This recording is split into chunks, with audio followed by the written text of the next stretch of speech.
Let's welcome in our injury analyst, Marty Jaramillo, to break it all down, what this means for Embiid. We know it's a meniscus injury. The Sixers are calling it a successful procedure that he had. But Marty, can you kind of go over this procedure, what it all entails, and the typical recovery time that goes along with it? Yes, ma'am. Let's start with some good news.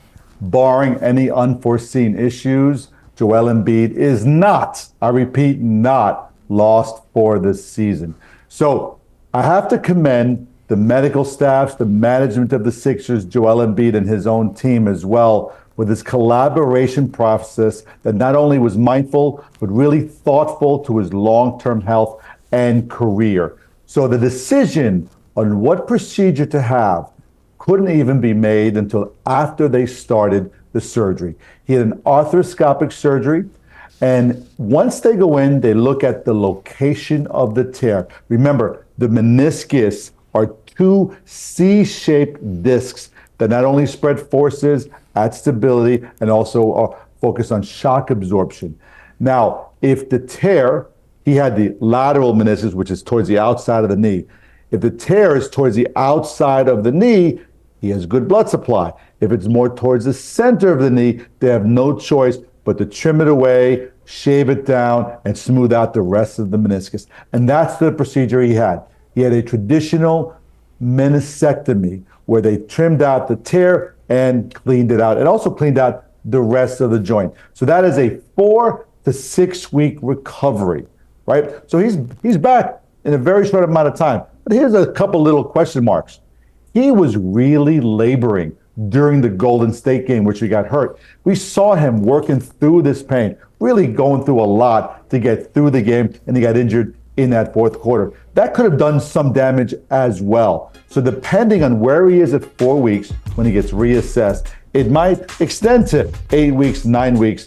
So best case, 4 to 6 weeks. Worst case, playoffs.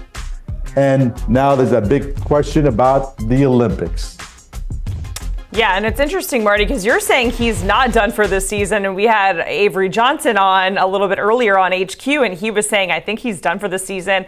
I think he's done for the Olympics. But I just want to ask you, of course, with procedures like this, Joel Embiid is playing MVP level basketball.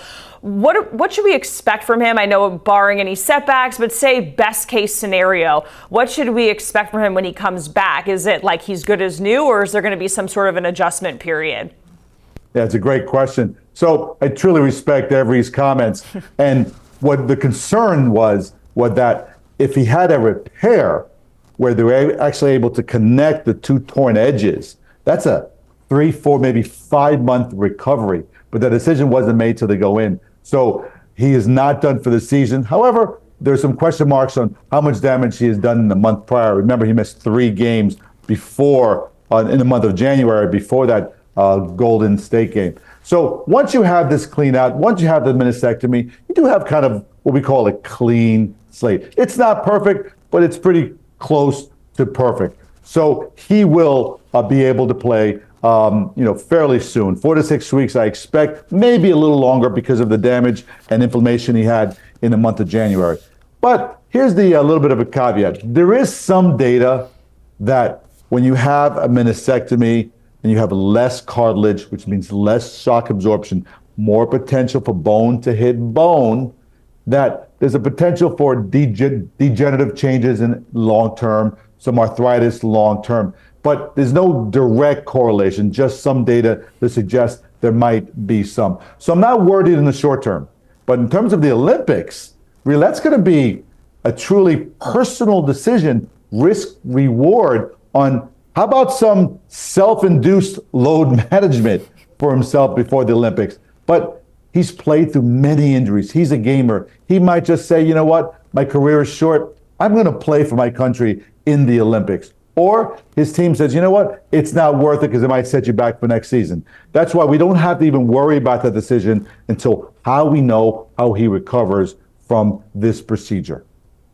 And Marty, really quickly, if he is, going to play in the playoffs there, are you expecting, what kind of minutes are you expecting for him as he's dealing with an injury like this, if they are trying to get a championship, which we know the Sixers really want one? They probably deserve one too, right?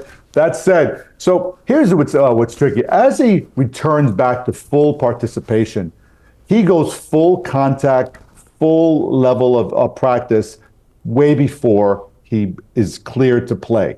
Once he pushes it to max effort, then the medical team sees how he responds to full contact, full participation. And that will dictate the minutes. If he pushes it during practice, full game contact, and he doesn't have a lot of swelling, a lot of soreness following these practices, then minutes will be on the higher side. If he's still laboring, he's still on the sensitive side related to inflammation and swelling and some weakness, then they might limit his minutes early on. But still, all to be determined. But remember, before he's cleared to play, he's pushing it at a very high level.